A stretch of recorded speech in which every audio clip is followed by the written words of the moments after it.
Hello everyone, welcome back to another video of my YouTube channel, The Narrator's Lab. Please stay with me throughout the whole episode and like and subscribe to my channel. So without further ado, let's begin.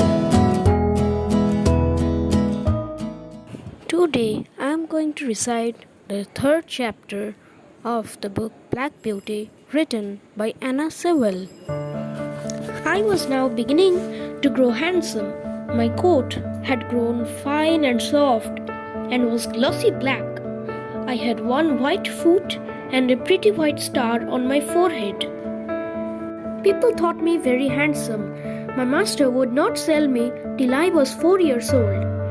He said, lads ought not to work like men, and colts ought not to work like horses till they were quite grown up.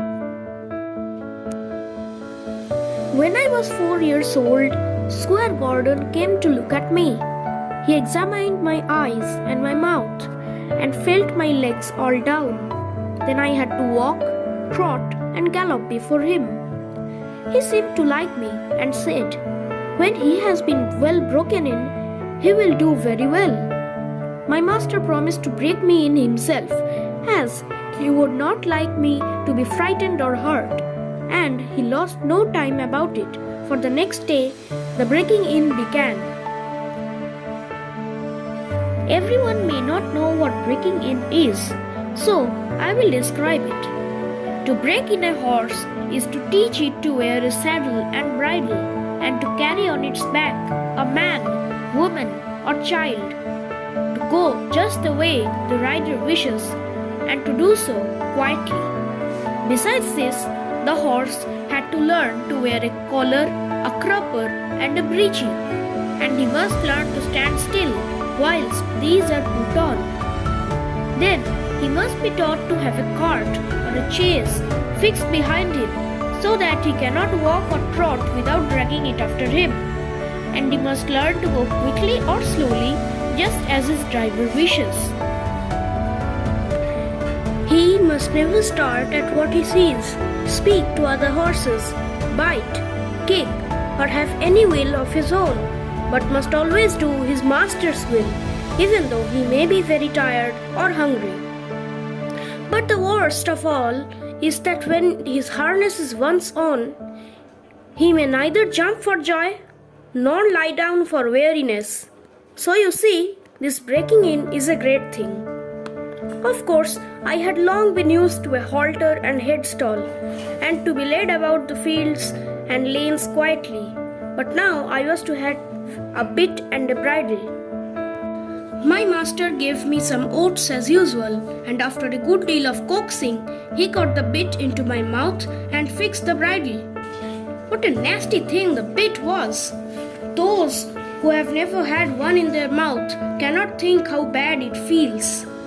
A great piece of cold, hard steel, as thick as a man's finger, is pushed between your teeth and over your mouth, and is held fast there by straps over your head, under your throat, round your nose, and under your chin, so that no way in the world can get you rid of the nasty hard thing. Bad, yes, very bad. At least I thought so, but I knew my mother always wore one when she went out, and that all horses did when they were grown up. And so, what with my master's pats, kind words and gentle ways, I got to wear my bit and bridle. Next came the saddle, but that was not half so bad. My master put it on my back very gently, whilst old Daniel held my head.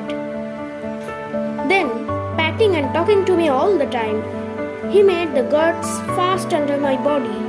I had a few oats. Then I was led about for a while, and this went on every day till I began to look for the oats and the saddle. At length one morning, my master got on my back and rode me round the meadow on the soft grass. It certainly did feel queer, but I must say I felt rather proud to carry my master. As he continued to ride me a little every day, I soon became accustomed to it. The next unpleasant business was putting on the iron shoes. That too was very hard at first. My master went with me to the smith's forge to see that I was not hurt or frightened. the blacksmith took my feet in his hand, one after the other, and cut away some of the hoof. It did not pain me, so I stood still on 3 legs till he had done them all. Then he took a piece of iron the shape of my foot, clapping it on, and drove some nails through the shoe into my hoof, so that the shoe was firmly held. My feet were very stiff and heavy, but in time I got used to it. And now, having got so far, my master went on to break me to harness. For this, there were more things to wear. First, they placed a stiff, heavy collar just on my neck and a bridle with great side pieces called blinkers against my eyes. And blinkers indeed they were, for I could not see on either side, but only straight in front of me. Next, there was a small saddle with a nasty stiff strap that went right under my tail. That was the crupper. I hated the crupper. To have my long tail doubled up and poked through the strap was almost as bad as the bit.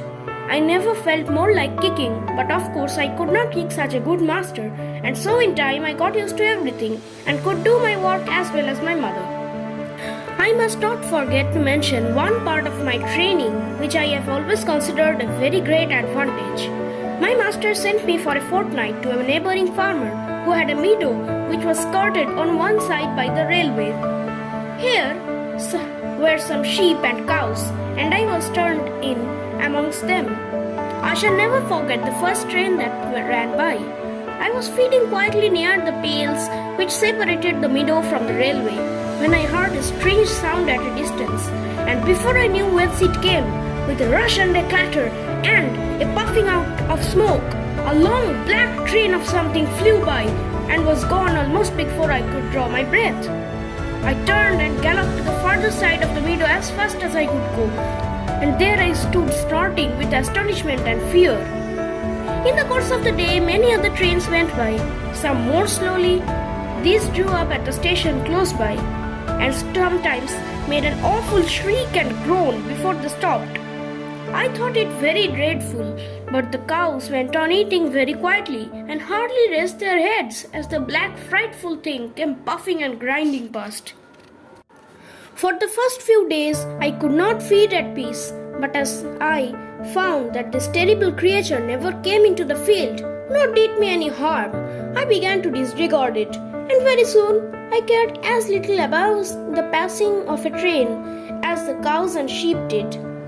Since then, I have seen many horses much alarmed and restive at the sight or sound of a steam engine, but thanks to my good master's care, I am as fearless as railway stations as in my own stable.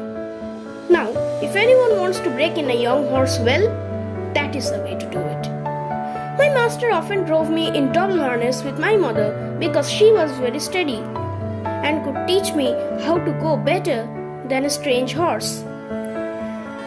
She told me the better I behaved, the better should I be treated, and that it was wisest always to do my best to please my master. But, said she, there are a great many kinds of men. There are good, thoughtful men like our master, that any horse may be proud to serve, but there are bad, cruel men who never ought to have a horse or a dog to call their own. Besides this, there are a great many men foolish, vain, ignorant, and careless, who never trouble themselves to think. These spoil more horses than anyone, just for want of sense. They don't mean it, but they do it all for that. I hope you will fall into good hands. But a horse never knows who may buy him or who may drive him. It is all a chance, but still I say, do your best wherever you are, and keep up your good name.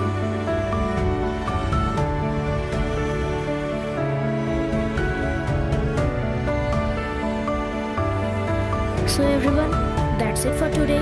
I will meet you in your next video of my YouTube channel, The Narrator of Stories.